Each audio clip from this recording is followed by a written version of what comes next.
Hello everyone, today we're gonna discuss how I make a high poly model of my recent artwork, HSS2 rifle. We will discuss how to use Zbrush. Don't worry if you never opened a Zbrush, because today I will explain you everything, absolutely everything that you should know about Zbrush interface, everything that you should know about Zbrush to create high poly models in Zbrush. Actually, I don't wanna, and I don't need to talk about subdivision modeling today. I don't need to talk about, bevel shader and all the stuff.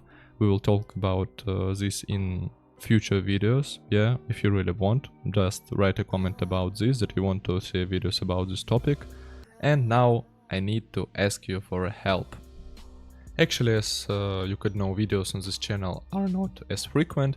We are planning to make them more frequent, and now I need to describe us a little bit. Why do I say us, not I? Yeah, because actually we have another channel. It's much more popular. It has now for about 7,000 subscribers. It's a channel about weapon modeling. Maybe you have even seen it. It's called 3D gun modeling. We talk about gun modeling, props modeling, environment, and all hard surface stuff in 3D that you could actually know. We make AAA game assets in pretty modern games. So we make in our online school, please call it 3D gun, yeah, as our channel, and now we're trying to become global. 3D gun is already run and launched as an online school here in Russia. Yeah, we have a lot of students. We have, we had about 120 students. Their artworks you can see now on my screen. Yeah, they will say you everything about quality of our education, quality of our assets, and quality of learning with us. So now we're trying to become global. We will translate our courses, our guides from our main channel to this channel. Yeah, and actually we need to understand the market on which we work. So if you're a foreigner, if you're not a Russian speaking, if you're, for example, I don't know, from India, USA, Northern America, Southern America, Europe, Africa, it doesn't really matter, from China maybe, I don't know. If you're from those countries and from those regions, can you write me directly? You can find my contacts here in description and in the comment, in pinned comment on this video. I have a few questions about your region, about your education ways of 3D modeling. How do you learn 3D? What is your goals and aims in 3D? We're just trying to understand local markets and to come here with our guides, with our courses, with our tutorials. And I don't really suppose, I'm absolutely sure that our guides is pretty useful, not even here in Russia. They're pretty useful all over the world for all 3D weapon artists, props artists, and vehicle artists also. So if you actually want to help us, write me directly. And now let's get started. And firstly I want to explain that high poly modeling is just about creating fillets and some kind of details that you want to see on your mesh. For example, some edge damages, scratches, and all this stuff. And actually there is lots of ways to make your high poly models. Actually I know about 4 methods, and today I will explain only one of them. The most classical method is subdivision modeling. It takes a lot of time actually, but in many studios it's still used in soft shapes and curvy shapes. For example, when you do a stock or a foregrip for your weapon asset, in many studios your team lead can ask you to make this high poly model with subdivision modeling. The other way is to use bevel shader.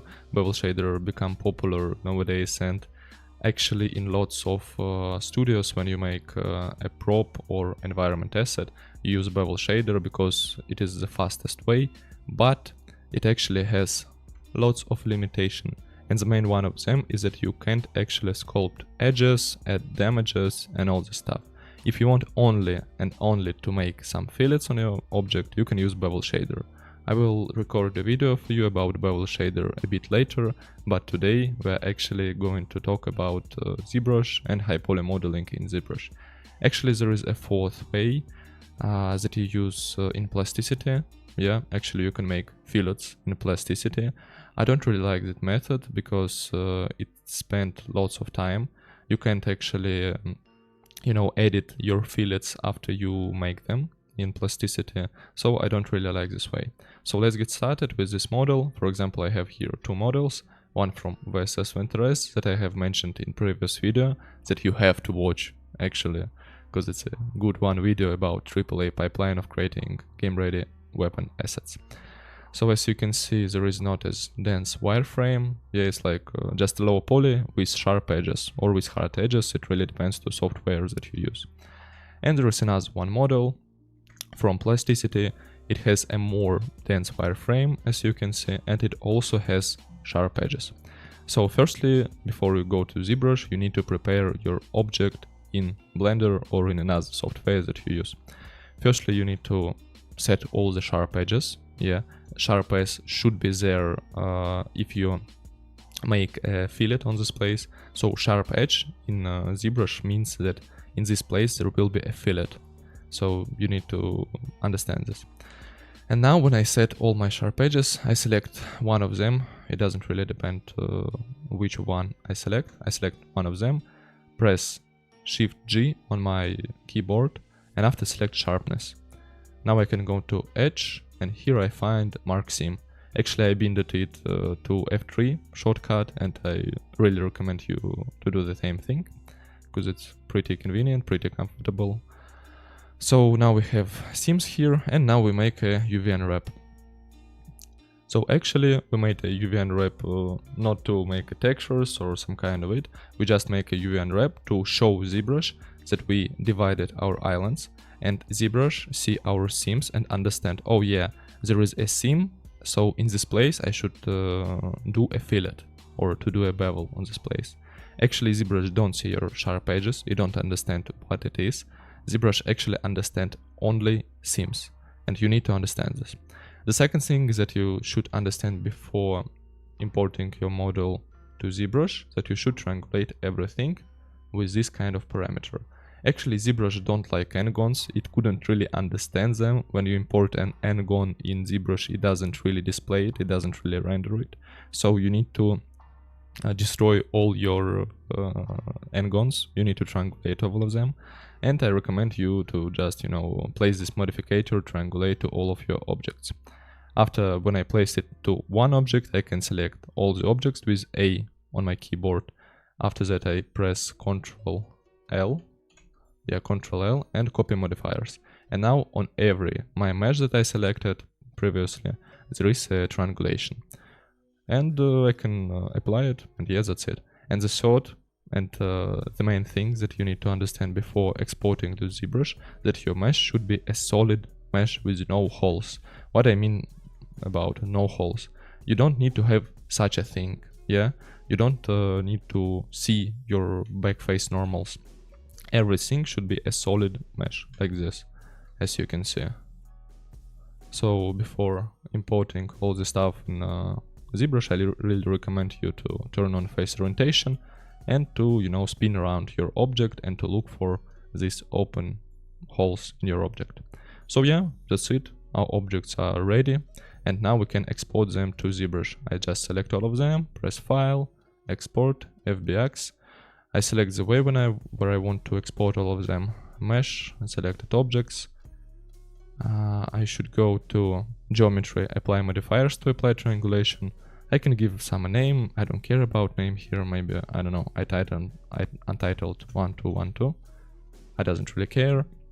And now we go to Zbrush, and actually, if you don't know Zbrush, if you haven't actually opened it yet, yeah, if it's the first time when you open it, don't worry, I will explain absolutely everything in this video, because when you create a high poly model in Zbrush, actually you don't need to know Zbrush well, yeah, now I will show you all the features that I use. Firstly, if you use a 4K display as me, you can see that your viewport here is pretty small. So to make it bigger, you go to Document and just zoom it a little bit in. After you need to load your model, you press Z plugin, FBX export import, and after you go to import, You select your object. Where is it? 1, 2, 1, 2. It's not here, I suppose. Wait a second. Oh yeah, it's here. So we just select this one mesh, and nothing happened. Yeah, actually you can see that your object appeared here, and you need to add it to scene. So you just press your left mouse button. You drag it down with holding a shift button, and yeah, now your object here in scene. You can press edit, and now you can rotate around your object. To rotate, you use a right button of your mouse. To zoom in and zoom out, you just hold Ctrl and right mouse of your right button of your mouse. And to drag, you just press Alt and right button of your mouse. Yeah, that's it. So now let's get started with high poly modeling. For example, firstly, I will grab this model and make a high poly of it. I will turn on a polyframe so we understand everything that happens here. Now we have, as you can see, a polyframe. Before you start doing some high poly operations, you need to actually check your objects, because here can be a little bit of n-gons, or Zbrush can't understand some kind of geometry. It can give you some kind of bugs and this bad stuff. I also will turn on a solo mode to only see this mesh. So we go to, firstly we go to polygroups and find here after group with UV. And now you see that our object actually has divided to some parts. That really depends to that kind of seams that you make in your Blender, yeah, or in your software, 3D software that you actually use. For example, here I have this UV island, and in Zbrush it's absolutely the same. So polygroups is just like UV islands. That's it. That's a thing that you actually need to understand.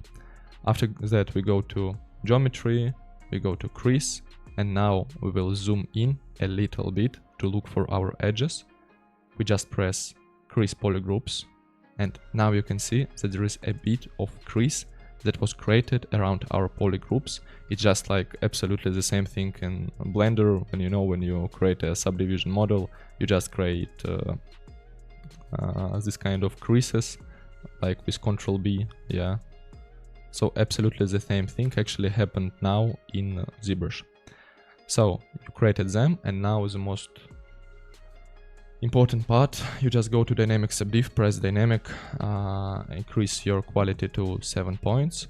Now you need to turn on polyframe, because it can just make no sense here. And here we can see some bags, for example, one here, but we can also see you need to inspect your object from all the sides to find this kind of bags. And there's a little bit back here, and a little one here. We can fix it actually, so don't worry about it. So we need to go back to Blender. Here, as we noticed, there is a bag. Actually, to fix it, as you can see, it looks like a pinch. So to fix it, we just add a seam. I add it with F3 button here and there. Also, we need, I suppose, to create a seam here. So I just cut this place like this. Yeah, like this. And I cut this place, another place like this. And I create here some support seams. I just added them. Yeah, that's it. Now let's look on these parts. Yeah, there is, as you can see, a back here. Actually, it can appear because of our polyframe, for our wireframe, as you can see. Now I need to fix it like this. And yeah, absolutely the same thing happens here. I just fix it, and yeah, looks good. I can also, remove this seam here, clear seam. And as I had said previously, you need to unwrap everything, unwrap angle based, and now you just export everything again. Export, FBX, export, and here in Zbrush you need to re-import all your object.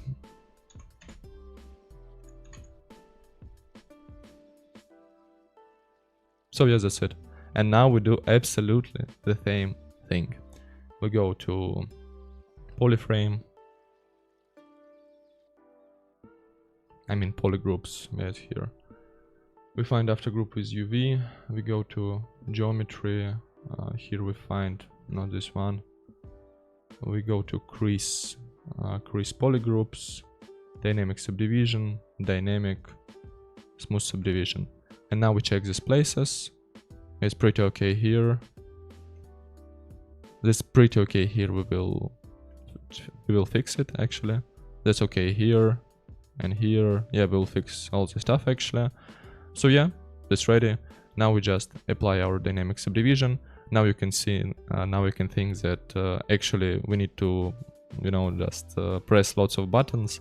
But in this video I also will show you my custom interface that I use in Zbrush to make this process much faster. Now I show you all these buttons only to you to understand where these buttons actually are located in the software, I mean Zbrush, so you can find them if you have no such an interface as I have.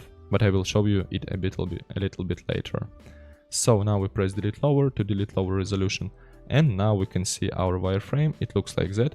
Actually in Zbrush we couldn't work with this kind of wireframe. You can use your brush, you know, to just press a space and tweak your brush around like this. So yeah, and now if you try to draw something, it will look a bit awkward, a bit strange.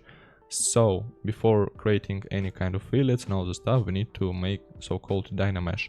Dammages recalculate a wireframe of your mesh. So actually, as you can see now, our wireframe is pretty dense, but it's not such a good one. Yeah, we can see that it's not a quad-like. And now we need to recalculate this. We use a Dammages. Actually, you need to turn off this point. It's really very important that you turn off this point and make it, you know, like shallow like this, like I did it. And after you press, you select a resolution that you need. Its maximum resolution is 4K. Yeah, so I selected it and now I press Dammages. I will wait a little bit. It will recalculate my wireframe. And yeah, it's ready. As you can see, our wireframe became solid one. Yeah, it became like this. We can see some kind of, you know, this issue, some cracks on our edges, as you can see. Yeah, they could be absolutely everywhere. Yeah, it's basic of Dammages. So actually, to solve this problem, we go to clay polish and press clay polish, and now all our edges become more solid and more hard. So actually there is a mask that is now on our object. We need to deselect this mask. So for that I press Ctrl and make this kind of quad on our viewport with left button. And now our mask is unmasked. So yeah, now we can make fillets. As I said in previous videos that I really recommend you to watch, Zbrush is pretty good in high poly modeling, because you can create fillets of different size. So firstly, I recommend you to find a place in your mesh where there should be the most little fillet on your object. In my case, this is this place, because I understand that if I have a pretty big fillet here, I will melt all my form. So to create a fillet, I go to deformation, I find polish crisp edges, and it's really important now, you need to deselect this mark here. You need to make it shallow. You really need to understand this, because in other case you'll have an awkwardly looking fillets. So now I make some fillets, I just drag and make them pretty like this, I suppose. So yeah, when I am absolutely sure that my fillet is ready on this little form, I need to go to morph target, store morph target. I will explain what the thing mean a bit later. And now I can see all other parts of my model, and I can understand that here I have a pretty small fillet. Actually, we need to understand that in weapon art we have this kind of rule for high poly modeling, that fillets should be a little bit bigger than they're in the references, because when a player see an object from the distance, he should understand that there is any fillets on the object. So you need to exaggerate all your fillets on your object, I mean. So now let's go on and find a place where that should be the biggest fillet on our object. I suppose that the biggest fillet should be here. I just go to this place and I continue to polish crisp edges. I add more and more and more and even more polish. Yeah, something like that, I suppose, looks pretty good. Yeah, it looks pretty good. But now we can see that our forms have melted and we need to store them back, to restore them back. So we select a morph brush by clicking here a left button. I press M, and now I can find a morph brush. I can press G, so you can, you know, like open this brush box and then press M, G. So here you have a morph brush. So now I will explain what we did before. When we press morph target, we just, you know, saved our object in this state of fillets that it has before. And now with morph brush, we can, you know, like restore this state of our object. If I, you know, use morph, I can restore it back to this state when it has not such a big fillets. For example, here I use morph here also, yeah, like this. And another side here. You need to actually inspect all your object to understand whether you have melted the forms and where you have not. So yeah, here, there, I suppose, yeah.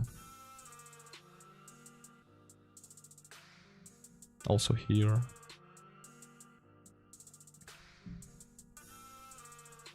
Here, yeah, because as you can see, we have melted this form by our fillets.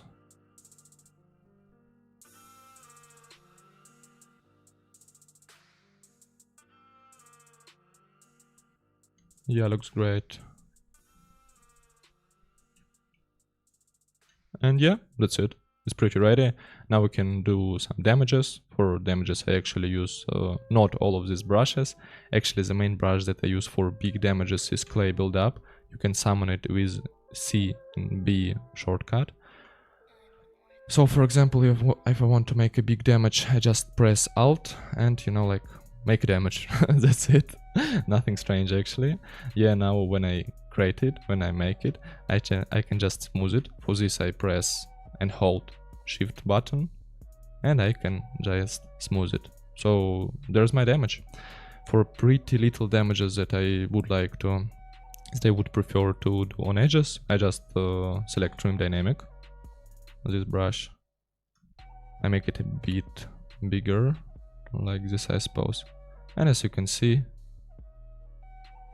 I can make these bumps here on the edges. Yeah, like this. You don't even need to use smooth to make it more smoother, but you actually can use it. Yeah, looks pretty good. So that's it. I use only 2, maybe 3 brushes to make damages on my object. Here I don't actually need to add lots of damages, because this metal part, it don't has a lot of damages actually, if we look to the reference. If you had, you know, some kind of wood part or a rubber part maybe that has lots of damages, I would actually recommend you to use a flattened brush, a planar brush, and some custom brushes that you could find around in the web for absolutely free, or not for absolutely free actually, yeah. There's really lots of damage brushes for Zbrush that you could find on ArtStation shop or somewhere else. So that's it, yeah. And now we need to optimize our topology, because as you can see, in active object we have about 10 million points. That's a lot. That's only one mesh. Imagine that you have not one mesh in your object, you have, I don't know, 30 meshes. Yeah, in this case, this scene will weight too much. It will be too loaded. Actually, we need to recalculate our wireframe again. I will show you how it looks. Now we have this kind of polyframe. I go to Z plugin, Decimation Master. Here I find percent of decimation. Decimation is, you know, kind of operation that recalculate your wireframe. Firstly, you press preprocess current, you know, and Zbrush now analyzing your mesh and trying to understand what it is, how many points it have, what it contains, and all this stuff. Actually, I really recommend you to use Zbrush of older versions, such as 2022, because in newer versions like 2025 or 2026, decimation could actually take a lot of time. So if you have, you know, this line here of analyzing mesh for about 2 minutes for every of your object, I really recommend you to change version of Zbrush, because in newer versions it takes a lot of time to decimate your object actually. So now we just wait until it processing. It really took a lot of time, about 2, maybe 3 minutes, as you can see here. And nothing changed. As you can see, nothing really changed. Now we will change it. So we go again to the plugin Decimation Master and we press Decimate Current. And now you can see that our mesh had 10 million points and now it has about 2 million points. And here, now it's optimized. And to be honest, it looks pretty the same. Nothing actually changed, but it had optimized. So yeah, that's the way you create your high poly model. And now I will show you it in a bit speed up way, because I will load my config. Give me just a second. If you want to use pretty the same config as you can write me to in Discord directly or in Telegram or to my mail. Actually, I would like to pin the link to this, config, but I actually can't, because now this channel has less than 500 subscribers, and YouTube says me that I have no permission actually to give you the links in the description of this video or in the description of other videos. So actually subscribe to me, please, so I can give you the links to pretty good files and pretty good configs like this. I just select it, and now you can see that it appears here. And I will show you in live process with less explanation how I do my high poly model. In this case, we don't actually need to, after group with UV, Chris poly groups and all this stuff, because our wireframe is pretty dense, as you can see now. But actually not as dense as I would like to see. So now we would do absolutely the same stuff, dynamics, smooth subdivision, here apply, delete lower. Now we can see that it looks pretty good. We just look around our object, maybe there is some issues on it. I see none of them. There is no issues with high poly model. Now we just make a Dynamesh. We wait until it gets done.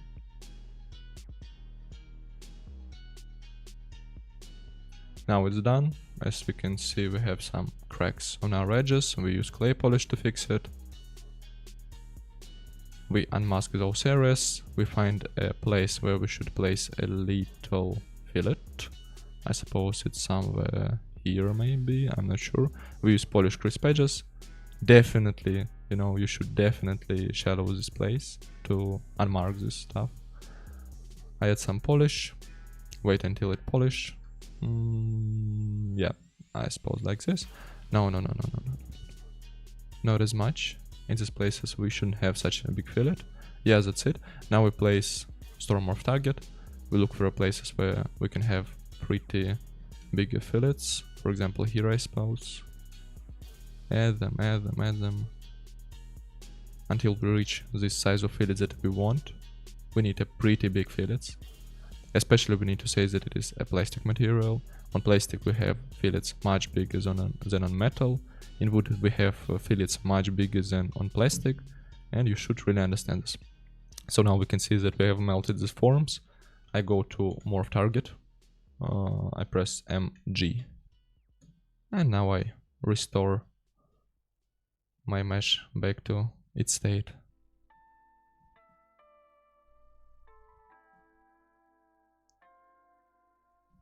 Make it accurately.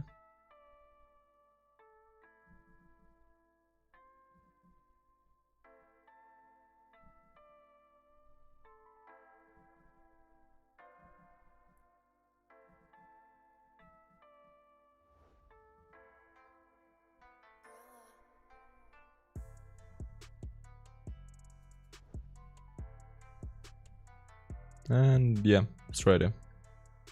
Yeah, I can add some damages here actually, but I don't want to. I can use trim dynamic for that, I can use clay buildup for that, or some other brushes, but I don't actually want it. I go to Z plugin, decimation master, pre-process current. I wait until it pre-process. It can take a long of time actually, 3, maybe 4, maybe 5 minutes. After processing we go to Z plugin and find here decimate current. and yeah, it's decimated. Yeah, as we can see, let's check this out. Okay, let's check this out in our polyframe. Yeah, it's decimated. And now we can export this. We just click the plugin FBX export import, select all to export all of our objects, and press export. Yeah, that's it. We export this to Blender, and we can use it in Blender or in Marmoset or in other software that you actually use to bake your model. And that's it. You know, it's a pretty good way. I just created a high poly version of this model in about 4 minutes, actually. I've explained a lot while creating this kind of model, yeah, but actually it don't take a lot of time to create a high poly model. For example, I used this kind of technique of creating high poly models on my recent artwork HS2. So here it is. Creation of this high poly model actually took me about, I don't know, maybe 3, 4, maybe 5 hours, I'm not sure. If I create this high poly model with subdivision surface, I would definitely spend about, I don't know, maybe 20, 30 hours of work time. But Zbrush has increased this process, yeah, it makes it faster. There is some issues, as we can see here. This one, I definitely fixed them after high poly creation. But as you can see, everywhere here I have those kind of fillets on my high poly model, absolutely everywhere. Yeah, there is a bit issues with shading. I suppose it is related to file format that I used before. A little bit one here, yeah, but definitely there is all this kind of, you know, like fillets and all this stuff. So yeah, definitely I would recommend you to use Zbrush. Definitely I would recommend you to subscribe to this channel, because we have a lot of guides. Not now, but we will have a lot of them in future. We are planning to post 1, maybe 2 guides a week. And if you subscribe, you could definitely support us and support our online school, all our tutorials, courses and all this stuff.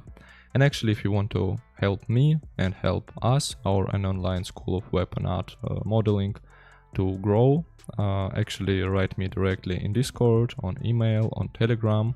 I would paste my contacts here in description, and I will ask you some questions about your region, about your, you know, market of 3D education, all this, you know, CAS-dev questions, all this stuff, because we really need to understand the market in which we're planning to work. We just need to make a primary market research, yeah, before to go on market of foreign countries.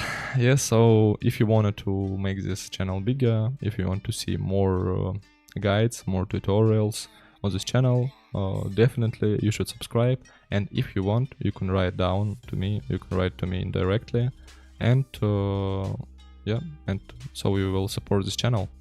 So thanks a lot for watching this video. I would definitely recommend you to watch another our video guides, and see you later.